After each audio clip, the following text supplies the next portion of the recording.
Victory Venkatesh Trivikram combination లో కొత్త cinema grand గా లాంచ్ అయిన విషయం తెలిసిందే.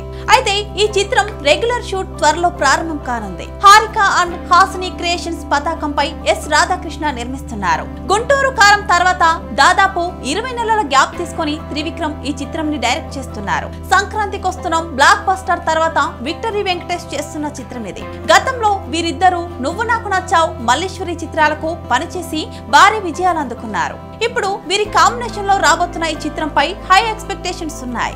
ఈ చిత్రంలో ఇద్దరు హీరోయిన్స్ నటించే అవకాశం ఉందని, వారిలో శ్రీనిధి శెట్టి, రుక్మిణి వసంత్, త్రిష పేర్లు పరిశీలనలో ఉన్నట్లు తెలుస్తోంది. ఈ సినిమాకు సంగీత దర్శకులుగా ముందు దేవిశ్రీ ప్రసాద్, ఎస్ఎస్ తమన్లను అనుకున్నా కానీ కొంత కొత్తదనం కోసం అర్జున్ రెడ్డి యానిమల్ చిత్రాలకు మ్యూజిక్ డైరెక్టర్ గా పనిచేసిన హర్షవర్ధన్ ను ఎంపిక చేసినట్లు సమాచారం. చూడాలి మరి ఈ చిత్రం ఏ రేంజ్ లో విజయం సాధిస్తుందో. చూసారు కదా, ఇది ఇవాల్టి టాలీవుడ్ ఫిలిం న్యూస్. మరిన్ని లేటెస్ట్ అప్డేట్స్ కోసం ఫాలో ది మెట్రో టీవీ.